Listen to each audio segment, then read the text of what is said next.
गोवर्धन पूजा, ये नाम सुनते ही मन में क्या आता है? मिठाइयों से भरा अन्नकूट, भक्ति और उत्सव, है ना? लेकिन क्या कभी ये सोचा है कि इस पूजा की शुरुआत आखिर हुई कैसे? आज हम उसी अद्भुत कहानी में उतरने वाले हैं। एक पहाड़, एक देवता और एक पूरे गांव की कहानी। ये सिर्फ एक त्योहार की नहीं, बल्कि विश्वास, तर्क और हाँ, प्रकृति के सम्मान की कहानी है। तो कहानी की शुरुआत होती है एक सवाल से। एक बहुत ही सीधा सा लेकिन बहुत ही गहरा सवाल। जरा सोचिए, क्या हो अगर एक छोटा सा बच्चा सदियों से चली आ रही एक परंपरा पर उंगली उठा दे, और सिर्फ उंगली ही ना उठाए बल्कि सीधे सीधे देवताओं को ही चुनौती डाले। सुनने में ही कितना असाधारण लगता है ना। चलिए इस घटना की तह तक चलते हैं। तो चलिए थोड़ा समय में पीछे चलते हैं। हम पहुंच गए हैं पवित्र ब्रज भूमि में। माहौल कैसा है? पूरा का पूरा गांव एक बहुत बड़े सालाना उत्सव की तैयारियों में लगा हुआ है। और ये उत्सव किसके लिए था? ये था देवराज इंद्र के सम्मान में, जिन्हें वर्षा का देवता माना जाता था। अब देखिए, ब्रज के लोगों के लिए ये पूजा कोई मामूली अनुष्ठान नहीं थी। अरे, ये तो उनकी जिंदगी का, उनकी रोजी रोटी का आधार थी। उनका विश्वास था कि भाई, अगर इंद्रदेव खुश रहेंगे तो ही समय पर बारिश होगी, और बारिश होगी तभी तो खेत लहलहाएंगे। तो बस इसी अटूट विश्वास के साथ, बिना कोई सवाल किए, हर साल बहुत ही धूमधाम से इस महापूजा का आयोजन होता था। लेकिन इस साल कुछ अलग होने वाला था। परंपरा की जो ये शांत नदी बह रही थी ना, उसमें एक हलचल होने वाली थी। इन सारी तैयारियों के बीच, शोर शराबे के बीच, एक छोटा सा बालक था, कृष्ण। और उसके मन में एक ऐसा सवाल आया जिसने सब कुछ बदल कर रख दिया। वो सीधे अपनी माँ यशोदा के पास गए और बहुत ही मासूमियत से पूछा, माँ, ये हम इंद्रदेव की पूजा क्यों करते हैं? अब ये सिर्फ एक बच्चे का सवाल नहीं था, आप समझिए। ये वो पहली चिंगारी थी जो सदियों से चली आ रही परंपराओं को तर्क की कसौटी पर कसने वाली थी।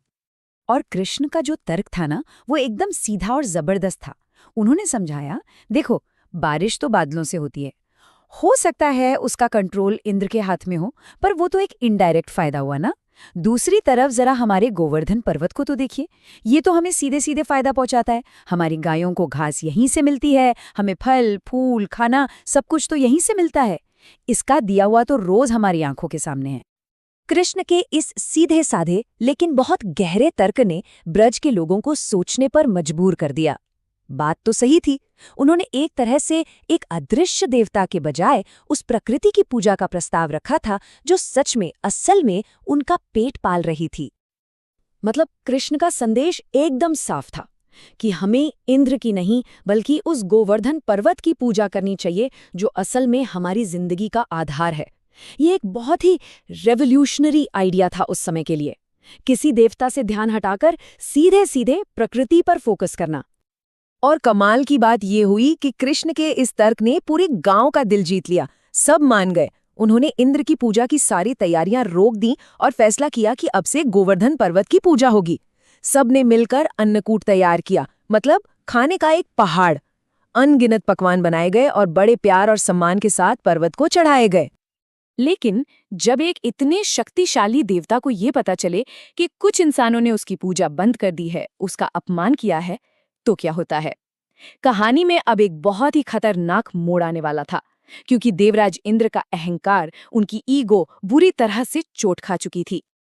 जैसे ही स्वर्ग में इंद्र देवता की खबर पहुंची कि भाई ब्रजवालों ने तो मेरी पूजा ही बंद कर दी, उनका गुस्सा 7वें आसमान पर पहुंच गया।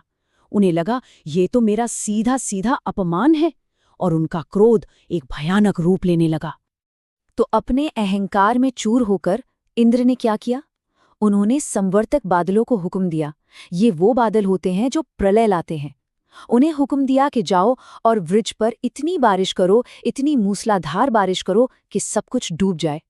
उनका बस एक ही मकसद था, उन गांव वालों को उनकी गलती का सबक सिखाना। और फिर प्रलय शुरू हो गया। ये कोई आम बारिश नहीं थी। सोचिए, लगातार 7 दिन और 7 रातें आसमान से जैसे नदियां बरस रही थीं। पूरा का पूरा ब्रज पानी में डूब गया। लोगों के दिलों में सिर्फ एक ही चीज थी, डर कि अब सब खत्म हो जाएगा। जब हर कोई उम्मीद खो चुका था, जब लग रहा था कि अब अंत निश्चित है, ठीक उसी वक्त कृष्ण ने एक ऐसा चमत्कार किया जिसकी किसी ने सपने में भी कल्पना नहीं की थी। चारों तरफ तबाही मची थी। लेकिन उस प्रलय के बीच में भी कृष्ण एकदम शांत खड़े थे। उन्होंने सबको आवाज दी और कहा, डरो मत, जिस गोवर्धन ने हमें पाला पोसा है वही हमारी रक्षा भी करेगा। चलो सब मेरे साथ गोवर्धन की शरण में चलो। और फिर वो हुआ जो अविश्वसनीय था। कृष्ण ने जैसे कोई खेल हो पूरे के पूरे गोवर्धन पर्वत को अपनी सबसे छोटी उंगली पर उठा लिया, बिल्कुल एक बड़ी सी छतरी की तरह। और सारे ब्रजवासी अपने गाय बछड़ों के साथ उस पर्वत के नीचे आ गए, इंद्र के भयानक गुस्से से पूरी तरह महफूज। 7 दिन तक लगातार बारिश होती रही और जब इंद्र ने ये दिव्य चमत्कार देखा तो उनका सारा घमंड, सारा अहंकार चूर चूर हो गया। अब वक्त था एक बहुत बड़े सबक का, सिर्फ इंद्र के लिए नहीं बल्कि हम सब के लिए। इंद्र को अपनी गलती का एहसास हो गया। वो समझ गए कि कृष्ण कोई साधारण बालक नहीं बल्कि स्वयं ईश्वर हैं। वो बहुत शर्मिंदा हुए, स्वर्ग से नीचे आए और कृष्ण के पैरों में गिरकर अपने अहंकार और क्रोध के लिए माफी मांगी। तब कृष्ण ने उन्हें समझाया कि सच्ची पूजा डर से नहीं होती, सच्ची पूजा होती है प्रेम से, ग्रैटिट्यूड से, उस प्रकृति के लिए जो हमें जीवन देती है। अहंकार तो सोचने समझने की शक्ति ही खत्म कर देता है देवराज। तो इस तरह ये पूरी कहानी हमें 3 बहुत बड़ी बातें सिखाती है। पहली, अहंकार का त्याग करो। दूसरी, प्रकृति का सम्मान करो।